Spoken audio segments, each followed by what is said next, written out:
Everyone, আসসালামু আলাইকুম। Spoken ইংলিশে আজকে একটি নতুন ভিডিওতে স্বাগতম। আজকে আমরা বেশ কিছু ইম্পর্টেন্ট স্ট্রাকচারস দেখব, যেগুলো হচ্ছে যে স্পোকেন ইংলিশে খুব বেশি কাজে লাগবে। চলুন শুরু করা যাক। প্রথমে হচ্ছে যে হ্যাড টু মানে কি? তেই হয়েছিল, অর্থাৎ কোনো কিছুতে আপনার অতীতকালে মানে থাকতেই, খেতেই, তেই হয়েছিল, এই ধরনের বোঝাতে আমরা হ্যাড টু ইউজ করতে পারি। হ্যাড টু এর সাথে কি হবে? ভার্বের প্রেজেন্ট ফর্ম হবে। তাহলে আমাকে মিটিং এ উপস্থিত থাকতে হয়েছিল। I had to attend the meeting. I had to attend the meeting. মনিরকে আর্থিক সাহায্যটি নিতে হয়েছে। Monir had to take the financial help. Monir had to take the financial help. ঠিক আছে। আমাকে স্কুলে আমাকে ক্লাসে উপস্থিত থাকতে হয়েছিল। I had to attend the class, বা I had to present the class. Okay. তাহলে আমরা হ্যাড টু এর I had to do this work, অর্থাৎ আমাকে কাজটি করতেই হয়েছিল। I had to do this work, অর্থাৎ করতেই, খেতেই, যেতেই, পড়তেই, যুক্ত হতেই। হ্যাঁ, I had to attend this I had to attend বা I had to attend this program. আমাকে প্রোগ্রামটি অ্যাটেন্ড করতেই হয়েছিল, এই অর্থে বোঝাবে। নেক্সট স্ট্রাকচারটি হচ্ছে ক্যান নট বাট, না পারি না। অর্থাৎ বাক্যের শেষে মানে কোনো কিছু হচ্ছে ক্যান নট বাট, আমি কোনো কিছু না করে পারি না, না যেয়ে পারি না, না খেয়ে পারি না, না বলে পারি না, তাহলে আমরা ক্যান নট বাট ইউজ করবো। লাইক ক্যান নট বাট এর সাথে ভার্বের কি হবে? ভার্ব ইউজ হবে। তাহলে we can not but eat rice, আমরা ভাত না খেয়ে পারি না। I can not but woke up early in the morning, আমি সকালে ঘুম থেকে না উঠে পারি না। We can not but stand beside the poor, আমরা গরিবদের সাথে না দাঁড়িয়ে পারি না। I can not but read বুক, আমি বই না পড়ে পারি না। এই যে ক্যান নট বাট দিয়ে 5-6টা সেন্টেন্স গুলো প্র্যাকটিস করবেন, এবং হচ্ছে যে পসিবল হয় আপনিও আরো 2-4টা সেন্টেন্স মেক করে যদি প্র্যাকটিস করেন, তাহলে হচ্ছে আপনার সেন্টেন্স মেকিং অ্যাবিলিটি এবং ফ্লুয়েন্সি বেড়ে যাবে। নেক্সট হচ্ছে কুড নট বাট। এটা হচ্ছে ক্যান নট বাট, আমি পারি না। কুড নট বা, পারলাম না। কোনো কিছু করে হয়ে গেছে, মানে আপনি করে ফেলছেন, মানে এখন হতাশা, কেন পারলাম না এরকম। I could not but laugh, আমি হাসতে পারলাম না। I could not but go to the function, আমি অনুষ্ঠানটিতে না গিয়ে পারলাম না। ঠিক আছে, আমরা একটা কথা বলি, আহ না বলে পারলাম, আর না বলে পারলাম না। I could not but say something. I could not but, আমি কিছু না বললে পারলাম না। ঠিক আছে। তাহলে হচ্ছে যে I could not but quarrel with him, আমি তার সাথে ঝগড়া না করে পারলাম না। I could not but give me money, he could not but give me money, সে আমাকে টাকা না দিয়ে পারলো না। আর পারি না হলে কি হবে? আই ক্যান নট বাট, তাহলে আমি যদি বলি সে আমাকে সে আমাকে টাকা না দিয়ে পারে না, তাহলে কি হবে? Can not but he can not but give me the money.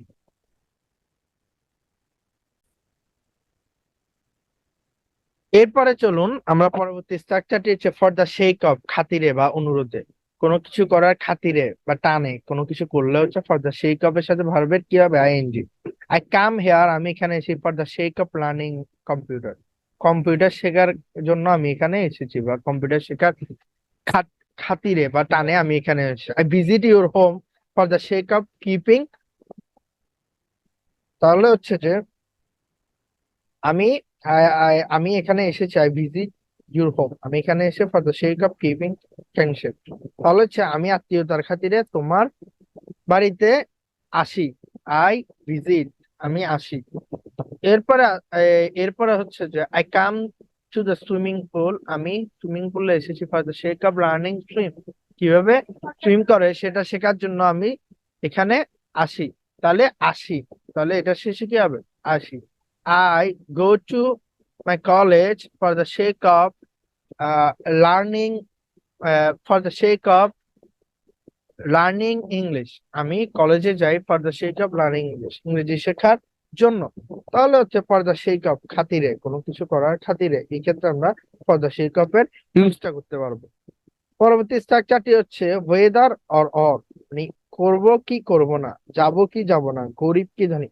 অর্থাৎ ওয়েদার অর আমরা এটি আমরা কি অর্থে ব্যবহার করতে পারি, চলুন দেখা যাক। I don't know whether he does or not, সে করবে কি করবে না আমি জানি না। Whether he does or not, সে করবে কি করবে না, আই ডোন্ট নো, আমি জানি না।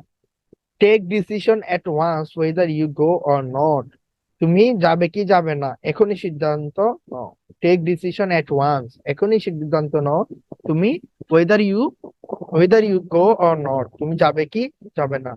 It doesn't matter whether he poor or rich, এটা কোনো বিষয় না, সে ধনী বা গরিব, ধনী অথবা গরিব এটা কোনো বিষয় না। It doesn't matter whether he poor or rich. তাহলে হচ্ছে যে আমরা ওয়েদার অর এর এভাবে ব্যবহার করব। পরবর্তী স্ট্রাকচারটি হচ্ছে কম্পারেটিভ। কম্পারেটিভ এর সাথে হচ্ছে কম্পারেটিভ আমরা দুটো মধ্যে তুলনা করতে পারি, যত তত বুঝে।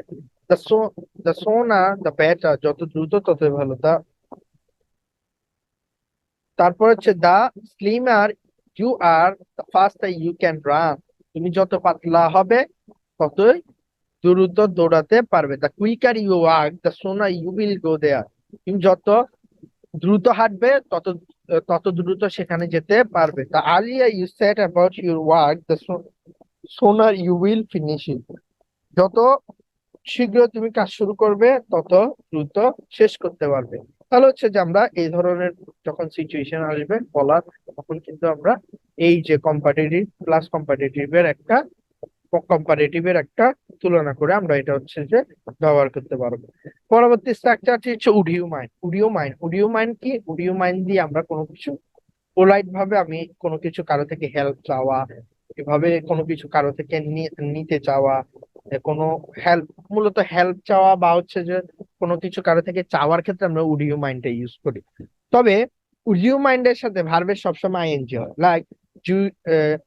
উডিও মাইন্ড বা ডু ইউ মাইন্ড ইউজ করতে পারেন, তবে উডিও মাইন্ড ইউজ করাটা মানে একটা পোলাইট দেখায়। যেমন would you mind waiting for something, কিছুক্ষণ অপেক্ষা করলে তোমার কি অসুবিধা আছে? Do you mind keeping the call, keeping the cell phone here, তাহলে হচ্ছে যে তোমার ফোনটি এখানে রাখলে কি অসুবিধা আছে? Would you mind holding my bag for a while, আমার ব্যাগটি কিছুক্ষণের জন্য ধরলে কি সমস্যা আছে বা অসুবিধা হবে? Would you mind giving sending me this file through email, তাহলে হচ্ছে ইমেলের মাধ্যমে আমাকে কি আহ, এই সেন্ড করতে পারবেন আমার ফাইলটি? উড ইউ মাইন্ড কিছু না মনে করলে অর্থ দেয়, বা হচ্ছে অসুবিধা আছে অর্থ দেয়। Would you mind giving your phone for while, কিছু না মনে করলে আপনার কি ফোনটি আপনার ফোনটি কিছুক্ষণের জন্য দিতে পারবেন? তাহলে এটা কি? এটা হচ্ছে যে আমরা উড ইউ মাইন্ড এর সাথে ভার্বে সবসময় আইএনজি হবে। এরপরে হচ্ছে যে আচ্ছা, পরবর্তী স্ট্রাকচারটি হচ্ছে যে হ্যাড বেটার। হ্যাড বেটার কি? বরং অর্থে, এবং হচ্ছে ভার্বের বেস ফর্ম হ্যাড বেটার। তাহলে you had better go tomorrow, তুমি বরং আগামীকালকে যাও। You had better take rest, তুমি বরং বিশ্রাম নাও। You had better invite your friend, তুমি বরং তোমার বন্ধুদের নিমন্ত্রণ করো। You had better consult a lawyer, তুমি বরং উকিলের সাথে পরামর্শ করো। তাহলে কনসাল্ট এ লয়ার, তুমি বরং, তাহলে had better, you had better go to office tomorrow, তুমি বরং আগামীকালকে অফিসে যাও। You had better receive this file now, তুমি বরং এখন এই ফাইলটি কি করো? রিসিভ করো। তাহলে হ্যাড বেটার আমরা এভাবে ব্যবহার করতে পারবো।